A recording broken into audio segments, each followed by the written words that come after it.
साथियों, मैं राम प्रताप सिंह आप सबका अभिवादन करता हूं। हमारे चैनल ज्ञान एंड नॉलेज में आप सबका बहुत स्वागत है।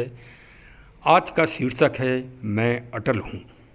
साथियों नमस्कार। साथियों, आनंद से रहें और प्रकृति के साथ सुरक्षित व मुस्कुराते रहें। आज का शीर्षक है मैं अटल हूं। इस शब्द में ही वह भावभंगिमा है, अटल। अटल जिसमें सब समाहित हो, वही अटल। जिसमें सारी पहचानें समाहित हो जाएं, वही अटल। जिन पर पक्ष और विपक्ष दोनों अथाह श्रद्धा रखते हों, अथाह विश्वास रखते हों, वो माननीय श्री अटल जी। माननीय श्री अटल बिहारी जी का जन्म आज ही के दिन 25 दिसंबर 1924 को सिंधे की छावनी, जो कि ग्वालियर का एक मोहल्ला है, वहाँ पर स्थित श्री कमला सिंह के बाग में बनी हुई एक छोटे से मकान में हुआ था। उनके पिता पूज्य श्री कृष्ण बिहारी और माता श्रीमती कृष्णा देवी। श्री अटल जी अपने भाइयों और बहनों में सबसे छोटे थे। इस कारण उनको लाड़ प्यार बहुत मिला था, लेकिन शुरू से ही, जन्म से ही बड़े मेधावी और बहुमुखी प्रतिभा के वो धनी थे तथा उनके नाम में दो शब्द, पहला शब्द अटल और दूसरा शब्द बिहारी। अपने पूरे जीवन में उन दो शब्द नामों को उन्होंने पूरी तरह से साकार और चित्रित कर दिया।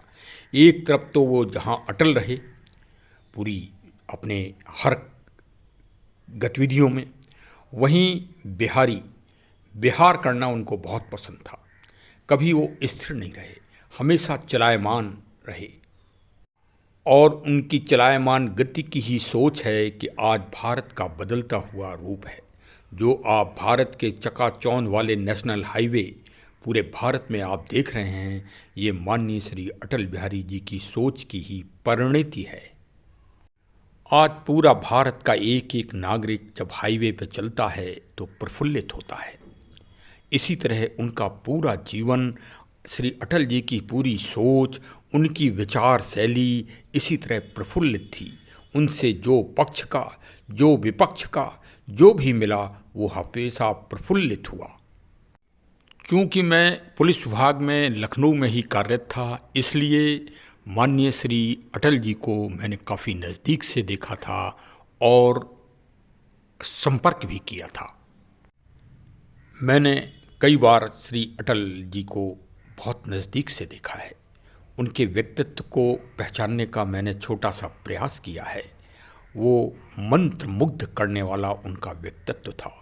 एक तरफ गंभीरता थी तो दूसरी तरफ मुस्कान थी और तीसरी तरफ भविष्य के प्रति उत्साह और ऊर्जा थी। उनके व्यक्तित्व में सार्वभौमिकता थी और वसुधैव कुटुंबकम का सिद्धांत उनके हर पल, हर विचार और हर भाषा में परिलक्षित होता था। और बहुत ही स्वतंत्र विचारों से ओतप्रोत थे। वही स्वतंत्र विचारों के कारण अपने पूरे जीवन वह स्वतंत्रता के रूप में विचरते रहे और संघर्ष करते रहे। उनके सिद्धांत का यदि आप बाल्यावस्था से या शैक्षणिक अवस्था से यदि आप देखें तो पिता और पुत्र दोनों ही लखनऊ कानपुर डीएवी कॉलेज में लॉ के स्टूडेंट रहे। ये उस समय एक बहुत बड़ा उदाहरण था कि जहाँ पिता श्री कृष्ण बिहारी और पुत्र श्री अटल बिहारी जी दोनों साथ साथ शिक्षा पा रहे थे, वो भी कानून की। और यहीं से उनकी राजनीतिक छात्र संघ की संघर्ष प्रारंभ हो गया, जो जीवन पर्यंत चलता रहा और वह अपने संघर्ष के अंतिम बिंदु तक पहुँचे।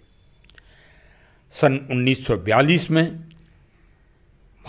पूज्य श्री महात्मा गांधी जी के द्वारा चलाए जा रहे अंग्रेजों भारत छोड़ो आंदोलन के वो एक प्रमुख महारथी थे और पूरा मध्य प्रदेश और उत्तर प्रदेश उनके तरफ नज़र लगाए हुए था, जिसमें वो जेल भेजे गए और यहीं से उनकी राजनीतिक संघर्ष की कहानी और देश प्रेम की कहानी प्रारंभ हो गई।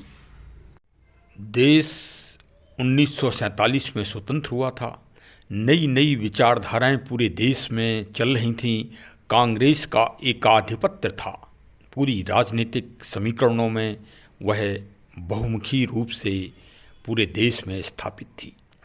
उस समय श्री श्यामा प्रसाद मुखर्जी ने जनसंघ की स्थापना की 1951 में, और उनके सब अच्छे सिपहसालारों में श्री अटल बिहारी जी वाजपेयी जी से उनका संपर्क हुआ और अटल जी फिर जनसंघ से पूरी तरह से जुड़ गए। तत्कालीन भारत के प्रधानमंत्री पंडित जवाहरलाल नेहरू जी भी श्री अटल जी का लोहा मानते थे और वह जानते थे कि यह बालक भविष्य में बहुत ही प्रतिभाशाली और प्रखरता से भारत की राजनीति में आच्छादित होगा, यह पंडित नेहरू जी अच्छी तरह से जान गए थे। 1952 में लखनऊ संसदीय सीट से जो सांसद थीं पंडित विजयालक्ष्मी पंडित, उन्होंने त्यागपत्र दे दिया था। तो लखनऊ में मध्यावधि चुनाव हुआ जिसमें अटल जी पहली बार संसदीय पथ पर अग्रसित हुए, लेकिन उन्हें हार का सामना करना पड़ा और यही हार ने उनको पूरी तरह से निडर, साहसी और ऊर्जावान बना दिया। 1957 में जब फुल संसदीय चुनाव हुआ, पूर्ण संसदीय चुनाव पूरे देश में हुआ, उस समय जनसंघ पार्टी ने श्री अटल जी के ऊपर अटूट विश्वास किया और वह 3 जगह से प्रत्याशी हुए, लखनऊ नंबर 1, मथुरा नंबर 2 और बलरामपुर नंबर 3। लखनऊ से उन्हें हार का सामना करना पड़ा, मथुरा से उनकी जमानत जब्त हो गई, लेकिन बलरामपुर से जीत कर वह भारत की गौरवमयी संसद के सदस्य बने और सबसे पहली बार वो संसद में पहुँचे, पदार्पण हो गया उनका।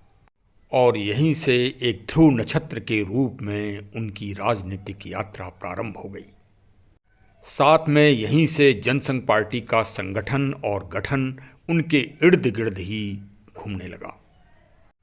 1976 में कांग्रेस पार्टी के द्वारा आपातकाल लगाए जाने के कारण राजनीतिक समीकरण भारत के बदल गए और 1977 के संसदीय चुनाव में जनसंघ एक प्रमुख दल के रूप में उभर कर आई और श्री मोरारजी देसाई के नेतृत्व में जनता पार्टी की पहली बार कांग्रेस से अलग कोई पार्टी की सरकार बनी, जिसमें माननीय अटल बिहारी जी विदेश मंत्री बने और विदेश मंत्री बनते ही अपने नाम के दूसरे शब्द बिहारी को उन्होंने सिद्ध कर दिया और उन्होंने विदेशों में भारत के अटूट संबंध बनाना प्रारंभ कर दिए। और उसी क्रम में 4 अक्टूबर 1977 को उन्होंने वह गौरवमयी और कीर्तिमान कार्य किया जो अभी तक किसी भारत के किसी प्रतिनिधि ने यह कार्य नहीं किया था। दुनिया के सबसे बड़े संगठन संयुक्त राष्ट्र संघ में उन्होंने हमारे देश की मातृभाषा हिंदी को पहुंचाया और हिंदी में सबसे पहला अपना संबोधन किया। उनका वो संबोधन भी ऐतिहासिक बन गया क्योंकि उन्होंने हिंदी भाषा में यह पहली बार सिद्ध किया कि हम दुनिया के हर राष्ट्र से मैत्री करना चाहते हैं तथा किसी पर हम प्रभुत्व स्थापित नहीं करना चाहते और हम सब भारतीय वसुधैव कुटुंबकम के अनुयायी हैं। श्री अटल जी का व्यक्तित्व देदीप्यमान होता रहा और उनकी गति और उनकी ऊर्जा दिनों दिन बढ़ती रही तथा जन जन में वह लोकप्रिय होते रहे और यह परिलक्षित रूप में 17 मई 1996 को वह भारत के प्रधानमंत्री पद पर आरूढ़ हो गए। यद्यपि इस पद की गौरवमयी यात्रा सिर्फ मात्र 13 दिन रही और वह बहुमत साबित नहीं कर सके, लेकिन भारत की राजनीति में, भारत के अमर लोकतंत्र में उन्होंने ऐसा अपनी गतिविधि, ऐसा कार्य अमिट रूप से छोड़ा कि जो अमर हो गया। 13 महीने की यात्रा के बाद शक्ति परीक्षण का दिन आया और वह उनको अजर अमर कर गया। 17 अप्रैल 1999 का वो दिन था जिसमें उन्होंने संसद में ऐसा ऐतिहासिक भाषण दिया और लोकतंत्र को, भारत के लोकतंत्र को अजर अमर कर दिया। ऐसी बीज और ऐसी नींव डाली कि जो भारत के इतिहास में हमेशा हमेशा के लिए याद की जाएगी। एक वोट वह हासिल न कर पाने के कारण सत्ता से विमोड़ हो गए। पक्ष में 269 सांसद थे और विपक्ष में 270।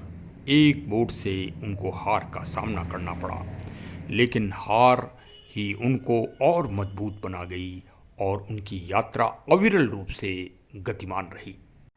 माननीय अटल बिहारी वाजपेयी जी जब तीसरी बार भारत के प्रधानमंत्री बने तो उन्होंने एक नई, जो भारतीय समाज का एक सबसे बड़ा दोष है कि रूढ़वादिता, आडंबर और भ्रमवादिता में जो यहाँ के लोग फंसे रहते हैं, उसको उन्होंने साकार रूप से तोड़ा।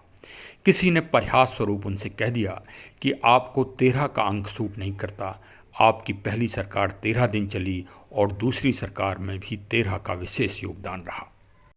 तीसरी बार जब वो भारत के प्रधानमंत्री 2004 में बने तो उन्होंने 13 तारीख को ही शपथ ली और वो सारे मिथक और सारे भ्रम भारत के लोगों के तोड़ दिए और भारत में पहली ऐसी कोई सरकार कांग्रेस के को छोड़कर बनी जिसने अपना 5 साल का टर्नओवर समय, निर्धारित समय पूरा किया और पूरा कार्यकाल विवाद रहित और प्रगतिमय हुआ।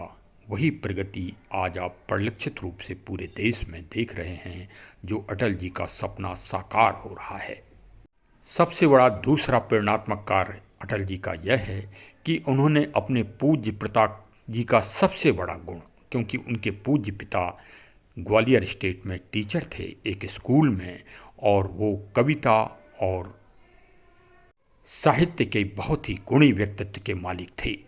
वो व्यक्तित्व और वो गुण और कविता का संग्रह माननीय श्री अटल बिहारी जी ने देदीप्यमान रूप से किया और उनकी कविताएं भी उनकी तरह अटल हैं और अजर और अमर हैं।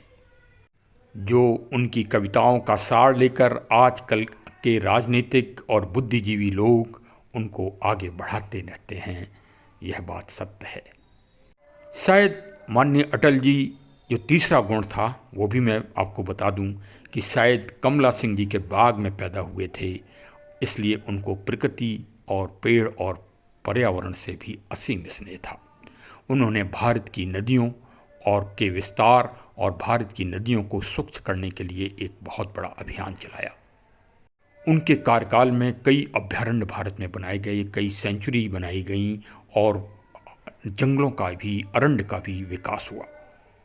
माननीय अटल जी के द्वारा लगाया गया एक बकायन का पौधा, जो उन्होंने रामपुर गार्डन के अग्रसेन पार्क में दिनांक 27 अगस्त 1987 को लगाया था, जो आज फल फूल रहा है और अपने विकास के पथ पर चल रहा है और उसमें अंकुरण हो रहे हैं, तथा लोकतंत्र रक्षक सेनानी समिति है, उन्होंने उस पौधे को अपने गोद ले लिया है और वो ये रक्षक समिति उस पौधे की रक्षा करती है और उन्होंने अतुल स्मृति वृक्ष के रूप में उस पौधे को मान्यता दी है और उसका संरक्षण व संवर्धन कर रहे हैं।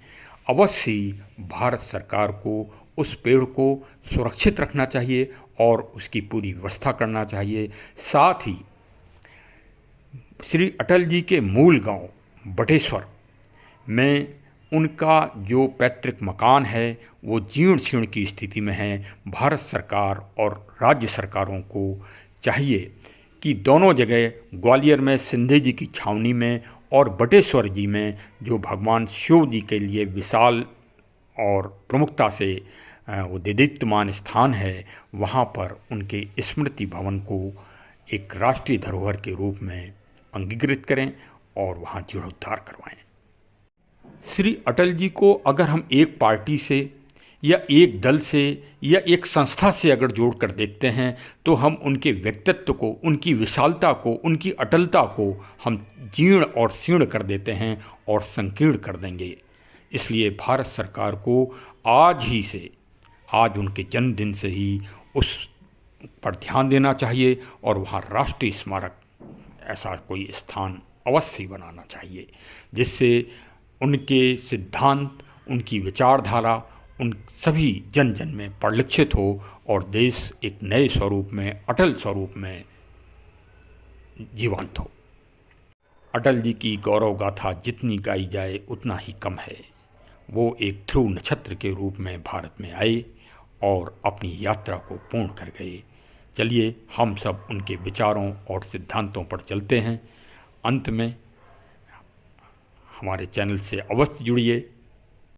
आप सभी को आज पावन जन्मदिन पर एक शुभ सूचना मैं अवश्य दे दूं कि माननीय अटल बिहारी जी वाजपेयी जी के ऊपर एक फिल्म बनने जा रही है और जिसके श्री पंकज त्रिपाठी साहब नायक हैं और आशा ही नहीं पूर्ण विश्वास है कि उस महान फिल्म में श्री अटल जी को साकार और पूर्ण रूप से दर्शित किया जाएगा।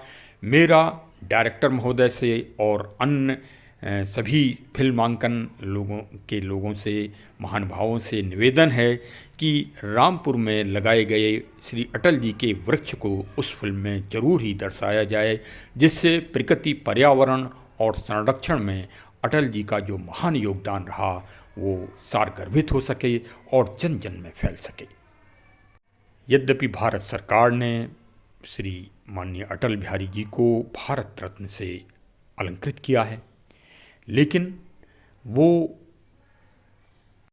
मात्र भारत के ही नहीं, वो एक विश्व के ध्रुव नक्षत्र थे और वो हमेशा हमेशा के लिए अजर अमर रहेंगे। अब मैं अपने ब्लॉग का समापन यहीं कर रहा हूँ, क्योंकि अटल जी की गाथा, अटल जी की जीवन यात्रा तो इतनी लंबी है कि वह साधारण रूप से व्यक्त की ही नहीं जा सकती। वो तो उसमें निरंतरता है और एक शब्द नेति नेति के रूप में वह प्रदीप्तमान है। जय हिंद, जय हिंद, जय भारत।